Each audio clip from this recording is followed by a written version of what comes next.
journal. Bonjour à toutes et à tous et bienvenue à ce journal de la mi-journée sur la radio-télévision nationale congolaise. Tout de suite, les grandes lignes. Sommaire. Avec ces raffermissements des liens de coopération entre l'Afrique du Sud et la République démocratique du Congo, mais aussi ces nouveaux volets dans la coopération entre la Tanzanie et la RDC qui renforcent leurs liens de coopération, cette fois dans le volet défense et sécurité. Dans ce journal, nous reviendrons sur la tournée diplomatique de la ministre d'État, ministre des Affaires étrangères, Thérèse Kayikwamba Wagner, à suivre dans un instant dans ce journal.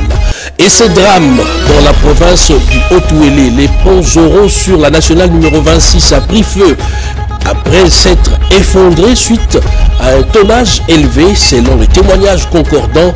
Il s'agit ici, pour revenir à l'incendie, d'un acte criminel. On fait le point tout de suite dans un instant dans ce journal. Bienvenue à tous. La diplomatie régionale s'active et la République démocratique du Congo reconnaît la solidarité affichée par les pays frères face à l'agression rwandaise. La chef de la diplomatie RD congolaise, Thérèse Kayikwamba Wagner, a été reçue par son homologue sud-africain, et ce, après avoir été reçue en amont par la présidente tanzanienne, Samia Suluhu Hassan. Edith Chala pour le détail. Lors de sa visite en Afrique du Sud, la ministre d'État, ministre des Affaires étrangères, coopération internationale et francophonie de la République démocratique du Congo, Thérèse Kayikwamba Wagner, a eu une rencontre intéressante avec son homologue sud-africaine à Pretoria. Lors de la conférence de presse, elle a réaffirmé la solidarité inébranlable de l'Afrique du Sud envers la RDC, un soutien précieux, notamment pendant les périodes les plus difficiles. La ministre d'État, ministre des Affaires étrangères, coopération internationale et francophonie Thérèse Kayikwamba Wagner était en provenance de la Tanzanie où elle a rencontré la présidente de la République unie de Tanzanie, Samia Suluhu Hassan. Au cours de cette rencontre, il a été question d'approfondir les échanges entre les deux pays, mettant l'accent sur la coopération en matière de défense, de sécurité et de commerce. C'était aussi l'occasion pour Thérèse Kayikwamba Wagner de transmettre un message du président Félix-Antoine Tshisekedi Tshilombo à la présidente Suluhu Hassan. Un message qui a mis en lumière les engagements des deux nations à renforcer les partenariats stratégiques et à collaborer pour résoudre les défis régionaux, notamment la crise persistante dans l'est de la République démocratique du Congo. Les langues se délient. L'humanité s'associe avec toute la solidarité à la République démocratique du Congo, victime d'une guerre d'agression injuste. Les Congolais de Belgique ont manifesté leur indignation face à l'occupation d'une partie du pays par l'armée rwandaise. On en parle avec Erudis Kitutu.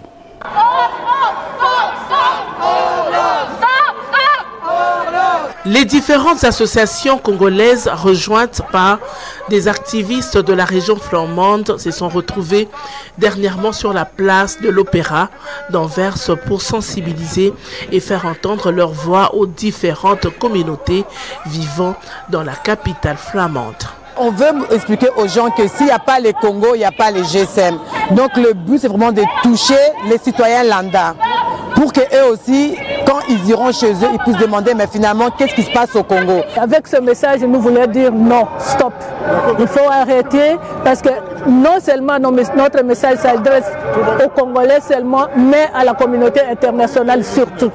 Parce que pour le moment, on n'a pas beaucoup d'appui, on n'a pas beaucoup de soutien. On voit comment nos gens meurent, comment le président de la République et tous les autres se démènent pour trouver un compromis, mais le compromis qui n'arrive pas. Donc pour cette journée, on s'est dit, on se met ensemble pour dire stop.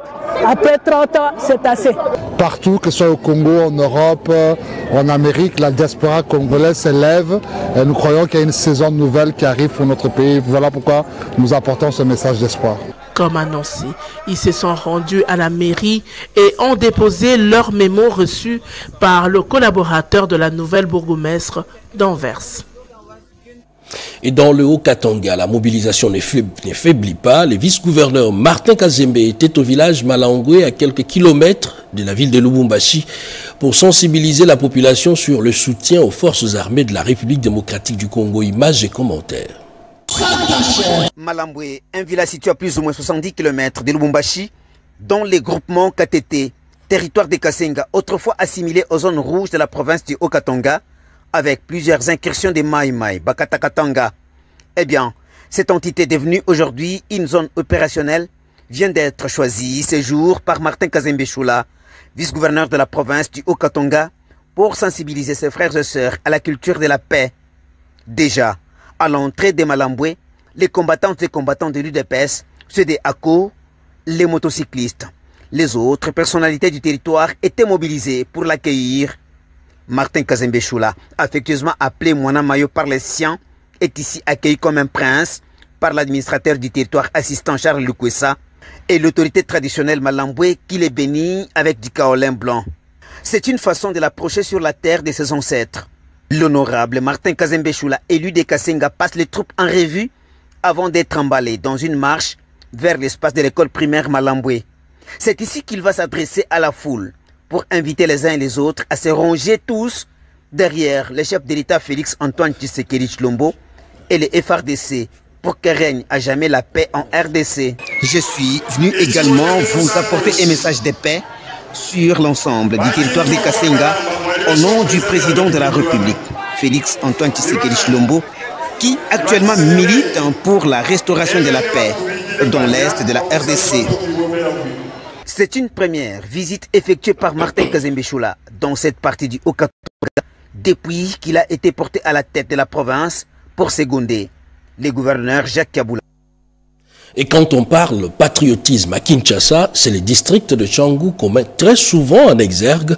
La députée nationale Mariquette Moutinga a choisi le stade municipal de Massina pour mobiliser les troupes. Chati Kiweme était sur place. La députée nationale Mariquette Moutinga s'est adressée à la population de Tchangou dans un meeting populaire au stade municipal de Massina. Venue de tous les coins du district de la Tchangou pour écouter les élus à prendre la parole. L'honorable Mariquette Moutinga n'est pas allée par 4 chemins. Elle a lancé un appel pathétique à tous ses hôtes de soutenir les forces armées de la République démocratique du Congo et les Wazalendo qui se battent nuit et jour pour maintenir l'intégrité territoriale. C'est dans ce sens qu'elle a invité tous les Congolais à rester vigilants derrière le chef de l'État, Félix Antoine Tshisekedi Tshilombo.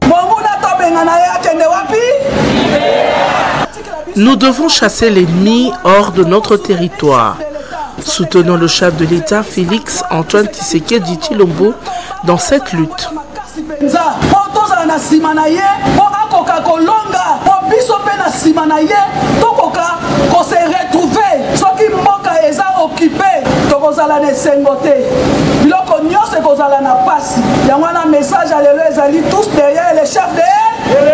Il faut noter qu'au cours de ce meeting populaire, quelques associations et organisations de jeunes ont fait leur adhésion au parti. PDG, Parti des démocrates pour la bonne gouvernance, reste derrière la vision du chef de l'État, Félix Antoine Tshisekedi Tshilombo, et accompagne ses actions pour un Congo meilleur. Et dans un tout autre chapitre, les diplomates suisses en poste à Kinshasa échangeaient avec l'inspecteur général des mines sur une coopération basée sur l'échange d'expériences. On en parle dans son Rodépanda.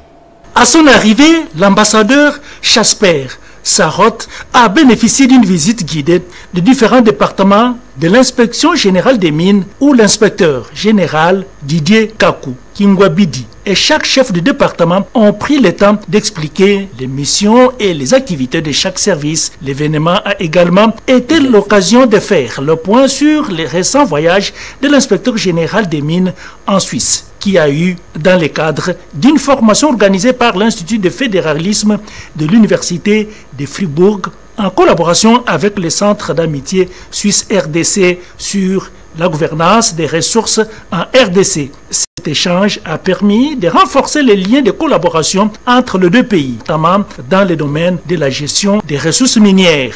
Très satisfait de cette rencontre, l'ambassadeur suisse en RDC a souligné l'importance du partage d'expériences entre les institutions suisses et congolaises afin de développer des actions concrètes de collaboration. C'est une première, une opportunité de connaître plus de ce secteur très important pour le pays, qui tient à cœur à nos relations bilatérales parce qu'il y a aussi des investissements suisses, notamment dans le secteur minier. Mais c'était tout d'abord une visite aussi pour faire un peu le point sur une récente visite de l'inspecteur en Suisse, donc de partager les expériences entre nos deux pays et ce qui permet toujours aussi de développer des axes et des pistes de collaboration. L'inspection générale des mines mines qui jouent un rôle essentiel dans la régulation du secteur minier en RDC voit dans ces échanges une opportunité d'améliorer ses pratiques et de renforcer dans le secteur minier, domaine stratégique pour l'économie de la RDC.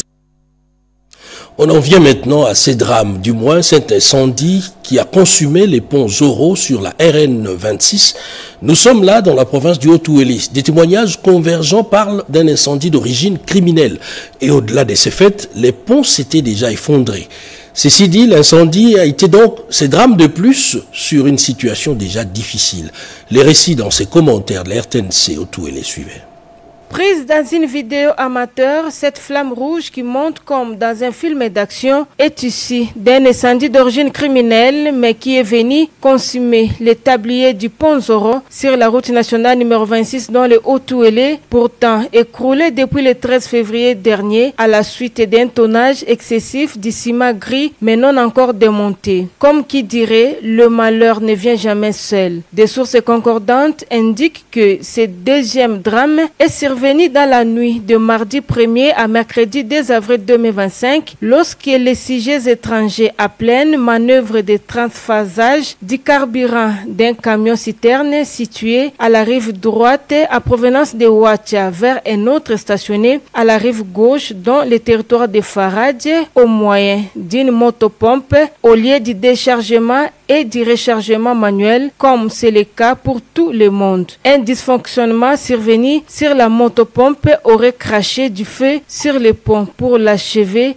complètement. Cet incendie aggrave une situation socio-économique déjà précaire pour les communautés riveraines. J'ai parlé tout à l'heure d'un incendie d'origine criminelle. Il s'agit plutôt d'un dysfonctionnement.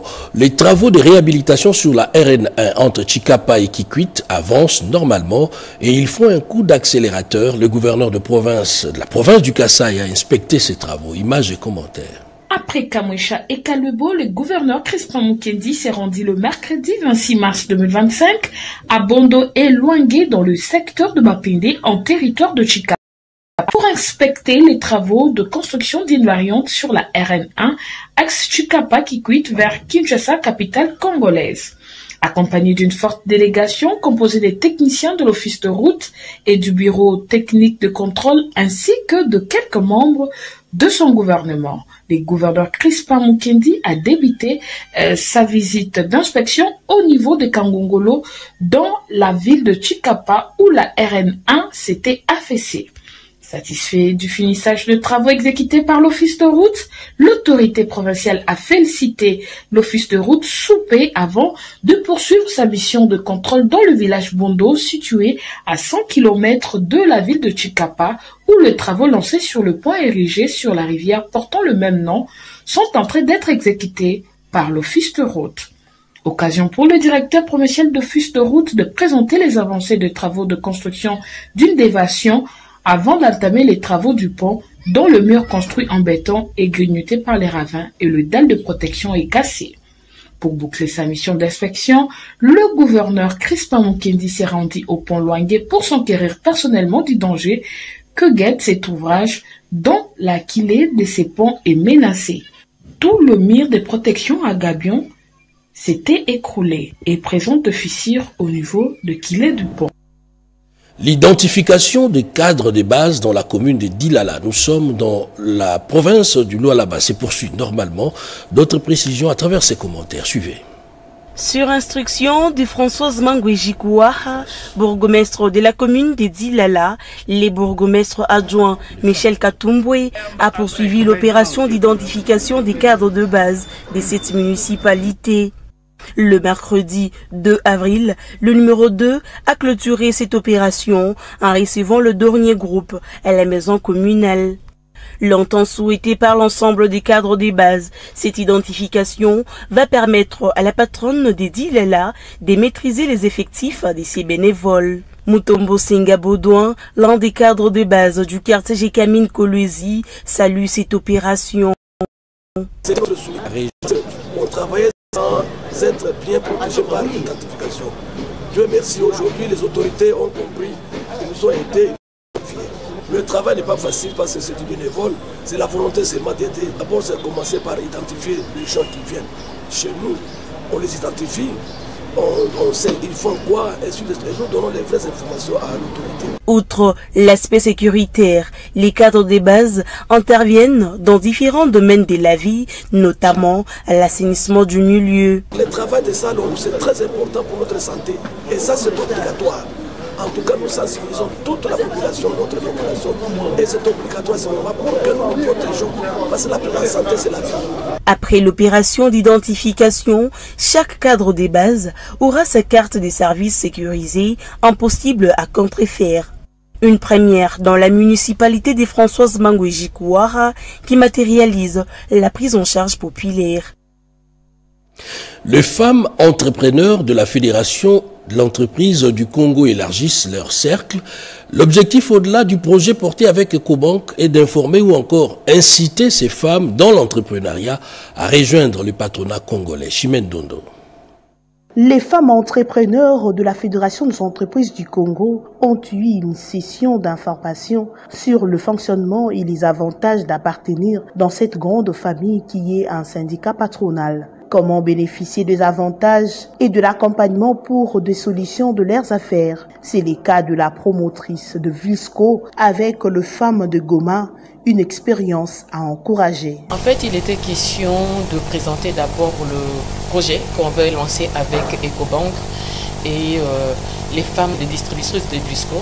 Et en même temps, nous avons profité de cette occasion, comme c'est le mois de mars, d'inviter des femmes non membres de la FEC pour présenter qu'est-ce que c'est la fédération et surtout notre commission nationale des femmes entrepreneurs, qu'est-ce que nous faisons et quelle importance de venir adhérer à la FEC pour être membre de la commission nationale des femmes entrepreneurs et tout ce qui vient après, ça veut dire l'accompagnement, les plaidoyers et tout ce qui concerne la promotion. Ça veut dire développer leur business. C'était vraiment un moment de sensibilisation très fort et vous avez vu même beaucoup de femmes sont arrivées et beaucoup de femmes qui sont arrivées, ce sont des femmes qui encadrent d'autres femmes dans les grands marchés, par exemple le marché Zikida, par exemple au grand marché central. Donc c'était, et vous-même vous avez vu, quand elles ont compris l'intention, donc beaucoup se sont manifestés à venir adhérer à la FEC. Et c'était vraiment un très bon moment d'échange aussi. Et nous pensons que de cette façon-là, nous pouvons faire connaître notre travail que nous faisons, notre fédération, ce qui fait pour les opérateurs économiques et surtout pour les femmes entrepreneurs via la Commission nationale des femmes entrepreneurs. La présidente de la commission femmes entrepreneurs reste confiante. Ensemble, elles peuvent relever des défis. Et puisque nous parlons de femmes, elles ont un rôle essentiel dans le développement. Eh bien, les femmes, plus singulièrement la femme de la ville portuaire des Matadi dans le Congo central a été sensibilisée sur son autonomisation. Marie-Louise Mbela. L'entrepreneuriat demeure un pilier incontournable du développement économique. C'est ce qui explique la nature de cette journée de réflexion organisée par l'association Betukele qui entend notamment investir dans l'éducation et la formation professionnelle des femmes et des jeunes filles du Congo central en général et des Boma en particulier pour leur autonomisation. Au cours de cette journée de réflexion axée sur la Congolaise au centre de toutes les ambitions, l'oratrice principale Justine Lubamba Mataya a d'abord évoqué la situation sécuritaire dans l'est de la RDC où de nombreuses femmes souffrent des conséquences de l'agression rwandaise justifiée. Devant un auditoire composé des femmes actives dans divers secteurs, elle a souligné les rôles centraux de la femme au sein de la famille, de la communauté et du pays, ainsi que les défis qu'elle doit surmonter pour devenir leader et participer ainsi aux initiatives de développement du pays. Comme le thème national le dit, la femme congolaise au centre de nos ambitions. La structure Betukele, nous avons voulu faire comprendre à la femme congolaise qu'elle n'est pas moindre. Nous devons être positifs dans ce que nous faisons. Nous devons nous soutenir, faire entendre nos voix pour dire que nous, femmes, nous sommes là. Nous n'avons pas de conditions. Nous sommes dans l'entraide. C'est pas pour rien que nous avons dit Betukele. Donc c'est un ensemble. Vous êtes les bienvenus. Ce ne sont pas seulement les femmes, mais même les hommes. L'entrepreneuriat a le vent en poupe en dépit de la crise qui secoue le monde et l'association Betukele, créée en 2019 par Eric Lubamba, se doit de devenir un levier pour une autonomisation féminine en République démocratique du Congo. Kinshasa s'est doté d'une plateforme en santé qui fait partie de la grande commission de coordination Une Santé. L'objectif est simple et se résume en une phrase, la santé pour tous. Edith Chala. La plateforme de la commission de coordination Une Santé se rapproche davantage des communautés. La ville de Kinshasa a désormais sa plateforme provinciale Une Santé. Son installation est intervenue après la formation des acteurs clés. L'arrêté ministériel modifiant celui portant création de la commission de coordination Une Santé et la voie à la déconcentration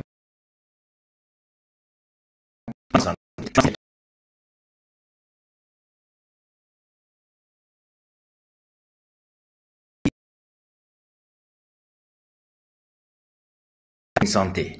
Ces comités sont là pour la collaboration multisectorielle, travailler dans un intérêt commun pour que nous puissions avoir un état de santé global et intégré, que nous puissions arriver à un seul objectif, c'est la santé pour tous.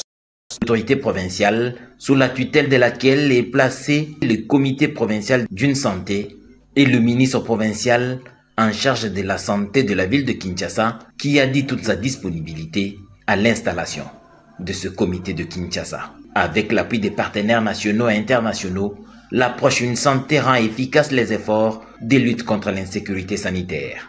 Les maladies infectieuses émergentes et émergentes à caractère zoonotique comme Ebola, la rage, la fièvre jaune, la monkeypox, la Covid-19, ainsi que la résistance aux antimicrobiens, constituent des menaces pour la santé publique, lesquelles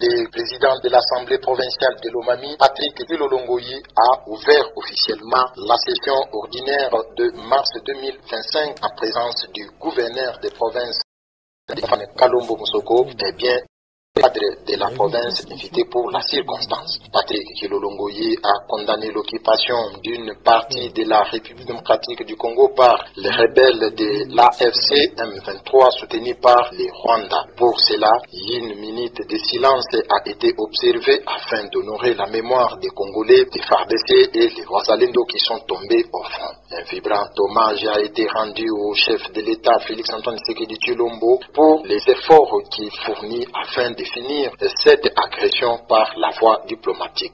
Avant d'annoncer au public les contenus de la matière de cette session.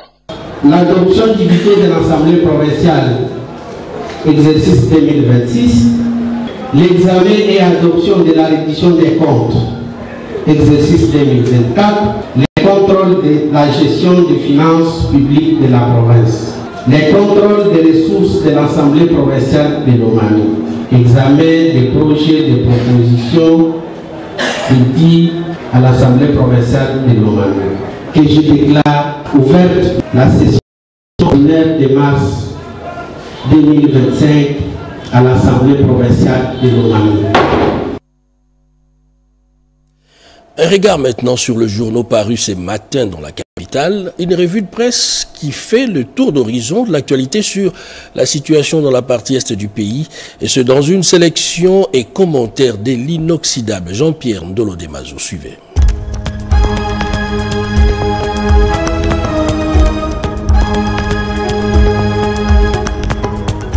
Bienvenue mesdames, messieurs à cette revue de presse du jeudi 3 avril 2025. Négociations directes autour du conflit en RDC, Kinshasa 1-23, rendez-vous fixé pour le 9 avril 2025 au Qatar, annonce la prospérité. L'émir du Qatar compte désormais assurer une médiation plus active pour le règlement pacifique du conflit qui s'écoule à partie est de la République démocratique du Congo. Après la rencontre entre Félix Tshisekedi, président RD congolais, et Paul Kagame, président rwandais, organisé à Doha, le Qatar s'apprête à accueillir cette fois-ci, en date du 9 avril 2025, les délégations de Kinshasa et du 1-23 AFC pour une première rencontre préparatoire devant aboutir aux négociations directes autour de la crise sécuritaire en RDC. D'après des sources qui suivent de près ce dossier, une cohorte importante composée de représentants du 1-23 séjourne à Doha depuis fin mars. Agression rwandaise, 4 députés de la France insoumise appellent le Paris Saint-Germain à mettre fin à la campagne Visite Rwanda, rapporte Forum des As. Clémence Guettet, Aurélien Taché, Thomas Porte et Carlos Bilongo, tous 4 députés de la France insoumise, ont appelé le PSG à mettre fin à son partenariat avec le Rwanda via la campagne de sponsoring Visite Rwanda. Ils dénoncent dans un communiqué conjoint publié mercredi 2 avril un soutien indirect du club parisien à un régime accusé de graves exactions dans l'est de la République démocratique du Congo. Kisangani, 10 000 hommes volontaires Wazalendo de la Chopo disséminés à des points stratégiques. Un échantillon a été reçu par le gouverneur Paulin Lendongolia, titre orientalinfo.com. Le mercredi 2 avril 2025, plusieurs compatriotes volontaires et prêts à rejoindre les camps des Wazalendo de la Chopo ont été reçus par le gouverneur de province peu avant de rejoindre leur cantonnement et débuter les séances de formation militaire préliminaire. Il était question pour l'autorité provinciale de remonter le moral de ses compatriotes qui ont manifesté leur volonté à servir la nation aux côtés des FARDC. RDC, consultation politique, l'opposant Moïse Monidela répond à l'invitation pour venir éteindre le feu de la maison qui brûle. Note rtnc.cd. L'opposant au régime Tshisekedi et un allié du parti Ensemble pour la République, Moïse Monidela, a répondu ce 2 avril 2025 à l'invitation de Eberante Kolongele, conseiller spécial du chef de l'État en matière de sécurité. Dans sa déclaration après sa participation aux consultations politiques, il justifie sa présence par le lien d'amitié qui l'unit au président de la République. Pour la deuxième raison, il précise qu'il est venu s'unir autour du chef de l'État pour éteindre le feu de cette maison qui brûle.